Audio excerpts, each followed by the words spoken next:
माँ सरस्वती को प्रणाम करता हूँ, राजनांदगांव के इस काव्य प्रेम को प्रणाम करता हूँ। डॉक्टर रमन सिंह जी, आपके जन्मदिन के 2 दिन बाद हम यहाँ उपस्थित हैं, लेकिन ये उत्सव इस तरह से, इस तरीके से मनाया जाएगा। मैं आपके प्रति इस जनता के प्रेम को प्रणाम करता हूँ, जो अद्भुत प्रेम है। मैं आपको बहुत बहुत बधाई देना चाहता हूँ। और मैं आपको भूतपूर्व मुख्यमंत्री नहीं कहूँगा, भावी मुख्यमंत्री डॉक्टर रमन सिंह को मैं बधाई देना चाहता हूँ कि हमारे बीच में बैठे हैं। चलिए बैठ जाओ भाई साहब, अब आप थोड़ा फोटो हो जाए। कुछ पिछले 5 घंटे तो लगभग हो गए।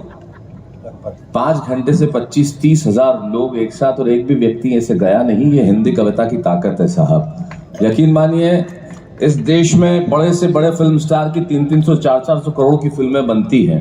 आप 10 मिनट में फ्लॉप करके बाहर आ जाते हैं। यहाँ कोई भी ऐसा चेहरा नहीं है। हमारे पास बच्चन साहब नहीं है, हमारे पास शाहरुख खान, सलमान खान नहीं है। हमारे पास हिंदी कविता, और हिंदी कविता 5 घंटे तक अगर लोगों को बिठा के रखे तो ये ताकत हमारी भाषा की है, हिंदी की है। इसलिए ये मोबाइल बंद कर दीजिए प्लीज, मोबाइल बंद कर दो और सुन लो। और इस बच्चे के हाथ में मोबाइल देखता हूँ तो मुझे कष्ट होता है। अगर संस्कृति बचानी है तो इन बच्चों के हाथ से मोबाइल छीन लो, इनको किताबें दे दो हाथ में, तो शायद संस्कृति बच जाएगी। 5वीं क्लास की बच्ची नहीं होगी जिसके हाथ में मोबाइल है। और जब हम 5वीं क्लास में पढ़ते थे, इसी बात से खुश हो जाते थे 6ठी में पेन मिलेगा।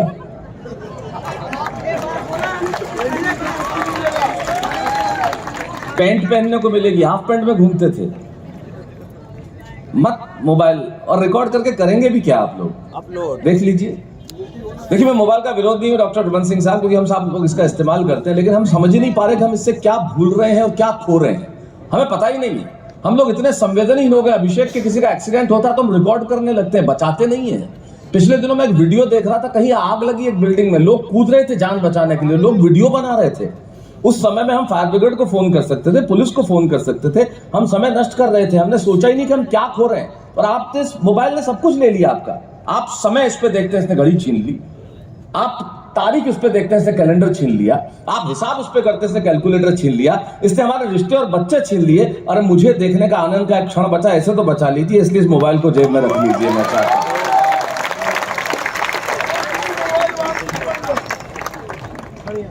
और आपने इतनी बढ़िया आदरणीय पवार जी ने शहीदों की और देश की रक्षा करने वालों की कविता पढ़ी। मैं सिर्फ एक चीज कहना चाहूंगा। आप इतने लोग यहाँ बैठे हैं, पिछले 5 घंटे से मैं 2 जवानों को देख रहा था जो मुस्तैदी से यहाँ पे अपनी ड्यूटी कर रहे हैं। 5 घंटे लगातार खड़े होने के बाद दूसरे जवान आते हैं।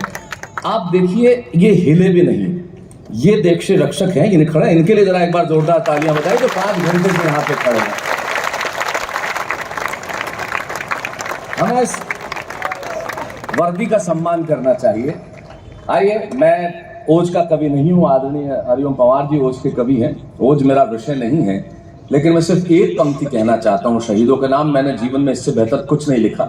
जब सीमा पे कोई बेटा शहीद होता है तब उसके घर में क्या होता होगा, उसकी मां पे क्या बीतती होगी। ये मेरा विषय नहीं है, लेकिन आज काव्य पाठ यहां से शुरू करता हूं कि जिस दिन, डॉक्टर सुरेंद्र, जिस दिन तू शहीद हुआ, जिस दिन तू शहीद हुआ, न जाने किस तरह तेरी मां सोई होगी। मैंने इससे ज्यादा कुछ नहीं लिखा। एक पंक्ति में सुनाता हूं। जिस दिन तू शहीद हुआ, न जाने किस तरह तेरी मां सोई होगी। मैं तो बस इतना जानूं, वो गोली भी तेरे सीने में उतरने से पहले रोई होगी।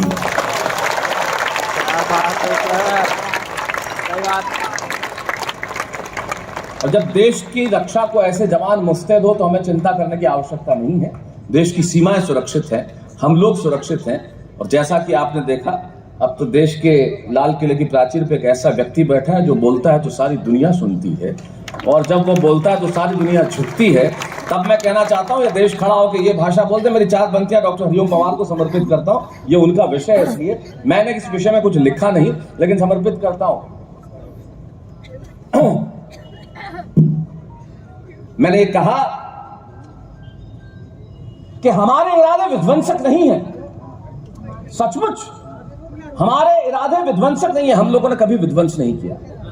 भारत 5000 साल से विध्वंस कभी नहीं किया, सृजन किया। सचमुच हमारे इरादे विध्वंसक नहीं है और अकारण युद्ध के हम भी प्रशंसक नहीं है। 140 करोड़ लोगों का देश ये खड़ा होकर भाषा बोल दे तो किसी हरिओम पवार को तालिबान के खिलाफ कविता लिखने की, आतंकवाद के खिलाफ कविता लिखने की जरूरत नहीं पड़ेगी, जो भाषा मैं बोलने जा रहा हूं। और ये भाषा मुझे खुशी है कि देश की लाल किले की प्राचीर पे बोली जाती है और सारी दुनिया सुनता है कि सचमुच अब हमारे इरादे विध्वंसक नहीं है, अकारण युद्ध के हम भी प्रशंसक नहीं है। अहिंसा के पुजारी हैं हम, लेकिन सुन ले दुनिया, अहिंसक है हम, नपुंसक नहीं है। क्या बात है सर। और ये भाषा बोली जाने लगी।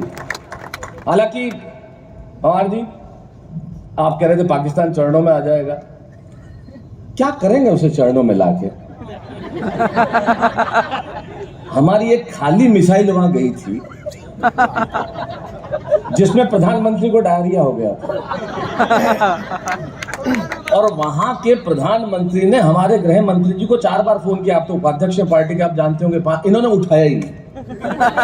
ये फोन करें, ये उठाए नहीं, ये फोन करें, ये उठाए नहीं। अगले को पता ही नहीं चला, 5 बार मिस्ड कॉल देके वो बीजेपी का मेंबर बन गया।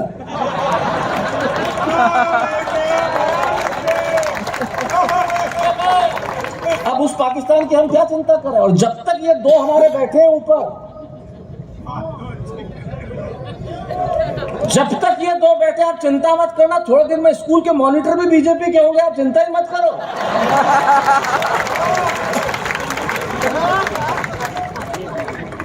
कुछ करने की आवश्यकता नहीं है।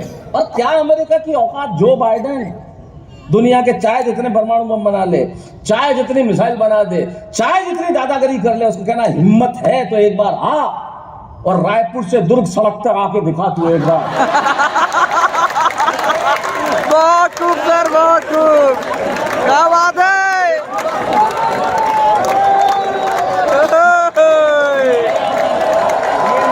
क्या बात है। गजब सर, गजब। नहीं, बाइडेन को अपने भाई जी याद आ जाए, मैं तो बोल रहा ओ भाई, अमेरिका एक पंक्ति में कहता हूं, अगर आपको समझ में आ जाए तो। आपने इतनी लंबी बात की पहुंच, एक पंक्ति में कि पाकिस्तान ने अमेरिका ने पूछा पाकिस्तान को कि भाई क्या है कि हमें उधार चाहिए, कर्ज दो। तो पाकिस्तान ने मांगा कि हमें कर्ज दो। तो अमेरिका ने कहा कि हम तुझे कर्ज क्यों दें? बोले क्योंकि तुम हमारे बाप के दोस्त हो।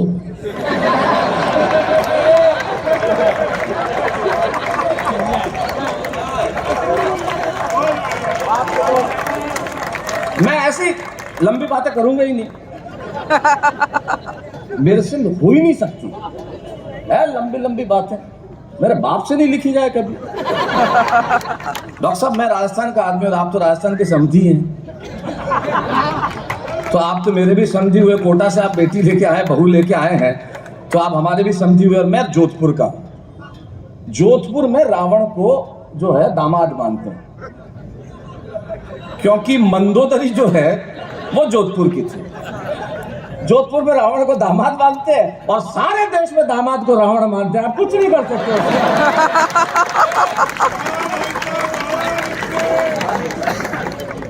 भाई वो तो, अब आप मस्ती में आ जाओ, बिल्कुल बिल्कुल मस्ती में आ जाओ, कुछ करने की जरूरत नहीं, क्योंकि मेरे पास पवार जी जितना पावर है ही नहीं। पवार जी तो ऐसे कवि हैं जो सटीक वीर रस लिखते हैं। मैं सब यकीन दिलाता हूं आपको, इस देश में मुझे इस माइक पे कहते कोई गुरेज नहीं है। जितने वीर रस के कवि हैं, बस वो ये कोशिश करते हैं हम किसी तरह हरिओम पवार हो जाए। क्या बात है सर। हर आदमी यही कोशिश करता है कि ये पंक्ति इन्होंने कही तो ऐसे कर दो, ये। पर हरिओम पवार होना आसान थोड़ी है साहब। इसके लिए आदमी को जीवन पर कुंवारा रहना पड़ता है, ऐसे थोड़ी।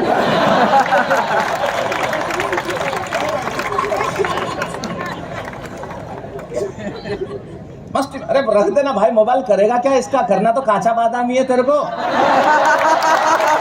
क्या बात है सर। और छत्तीसगढ़ में तो बचपन का प्यार भूल मत जाना रे। हाँ। करना क्या है? मोबाइल से रिकॉर्ड करके भेजोगे किसे यार? क्या करोगे इसका? कुछ काम नहीं आने वाला। बर्बाद कर दिया है। माँ बाप पूरे सारी जिंदगी भगवान का दुआ मांगते हैं हमारे बेटा हो जाए, वो फेसबुक पे पूजा समय बन के बैठा हुआ है। ओ भाई, आप मस्ती में आ जाओ बस। मुझे मस्ती दिला देना, बहुत थका हुआ हूँ, लेकिन एक बात कहना चाहता हूँ, अगर मैं रंग में आ गया तो आज की रात राजनांदगांव को भूलने नहीं दूंगा। बस मुझे रंग में ले आना एक बार बस।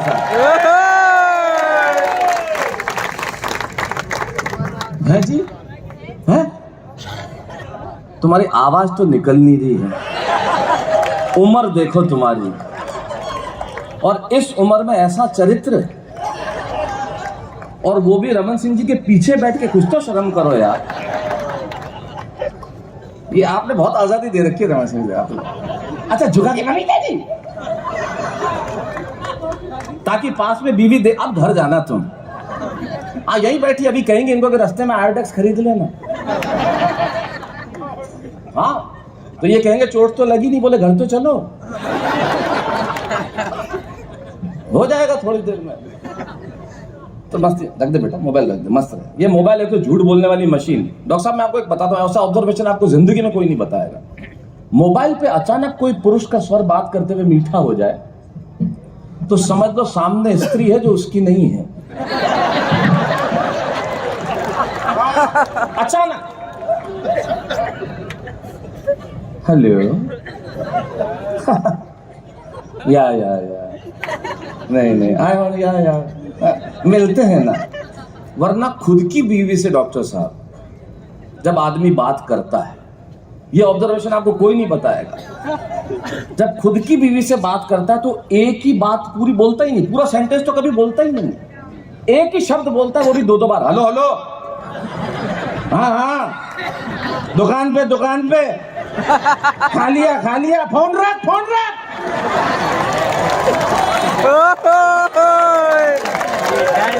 पब्लिक रिएक्शन भी दिखा कर नहीं वाली बसता है क्यों? अब ये पवार जी भी ऐसा जिन्होंने जीवन में बात नहीं की है, सुनी नहीं किसी ने। इनका पीड़ा देखो आप, मेरे को बहुत कष्ट होता है। फिर क्या करे आदमी, तालिबान खून खराबा करे, नहीं तो करे क्या बेचारा। कुंठा है कहीं तो निकले। ये तो हमारा बड़े जैसे कहते हैं ना जागरूक वीर थे। मैं बहुत बड़ा फैन, मैंने जिंदगी का पहला कविता 42 साल पहले, और मेरे से पवार जी का रिश्ता जो है प्यार का, स्नेह का, मोहब्बत का, मजाक का, आप यकीन नहीं मानेगा। अभी जब बैठे तो मैंने 1000 रुपए दिए इनको अभी, हाँ, और इन्होंने 500 एक्स्ट्रा और खींचे। ये सच है, झूठ नहीं है, मैं सही बता रहा हूँ। काल पाठ करते ही बैठे, मैंने कहा बहुत बढ़िया पढ़ा आपने लो साहब। देखा ना अभिषेक, आपने देखा 42 साल पहले पहला कवि सम्मेलन मैंने पढ़ा था। उस पहले कवि सम्मेलन मुझे 100 रुपए मिले थे। मैंने 5000 दिए थे, कुल 1500। 100 रुपए। एक तो तारीफ कर रहा हूँ, बीच में बोल के और खराब कर रहे हो अपनी गति आप तुम। और 100 रुपए 1980-81 में मिले थे, जिसमें 20 रुपए इनका हिस्सा था। मैं जानता हूँ 5 कवि थे, लेकिन वो 20 रुपए किसी 20 अरब 20 करोड़ से कम नहीं है साहब, क्योंकि उन्हीं उसने ही वो ताकत दी कि हम यहाँ आके खड़े हुए। और पवार जी मेरे बहुत प्रिय है, इसलिए मैं कह सकता हूँ, इनको कहता हूँ, मजाक का हमारा रिश्ता भी है, तो बहुत सटीक वीर इसके कवि हैं। वरना हमारे वीर इसके कवि इतने जोश में आ जाते हैं और गलत जगह पे जोश में आ जाते हैं। एक गया बैंक में पैसे निकलवाने के लिए, थोड़ा वॉल्यूम बढ़ा देना भैया, तो बैंक वाले ने कहा पैसे नहीं है, और तुम माल्या को उधर।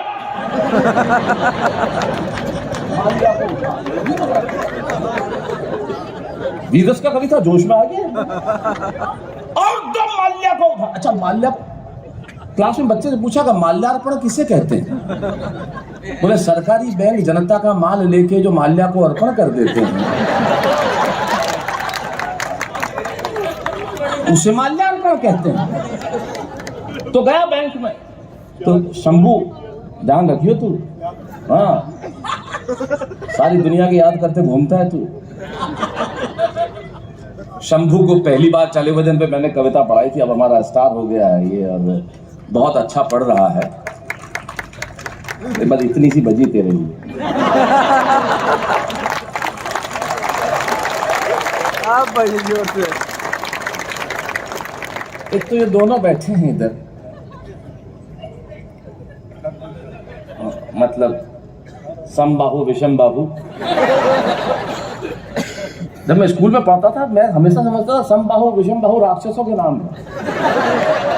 बाद में पता चला त्रिभुज होता है ऐसा। पर ये जो कलर कजिन्स बैठे हुए हैं, हाँ कलर कजिन्स ये दोनों देखो आप, कमाल के। सुबह सुबह आया मेरे पास एकदम पाउडर लगा हुआ, भाई साहब कैसा लग रहा हूँ? मैंने कहा जामुन पे नमक लगा हुआ देखा।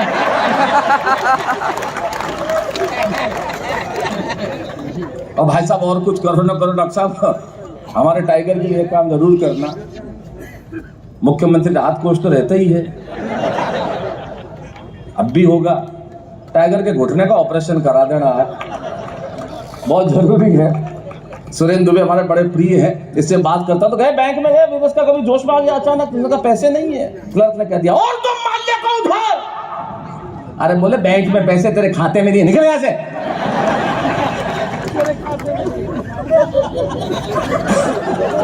गलत जगह जोश आ जाता है,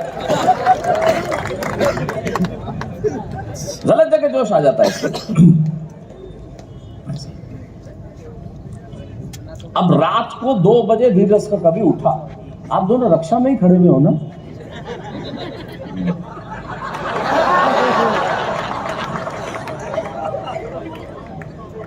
पता नहीं भाई साहब,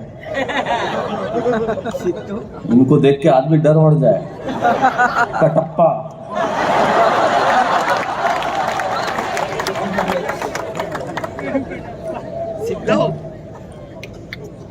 है, नहीं झुकेगा तो कोई सवाल ही नहीं।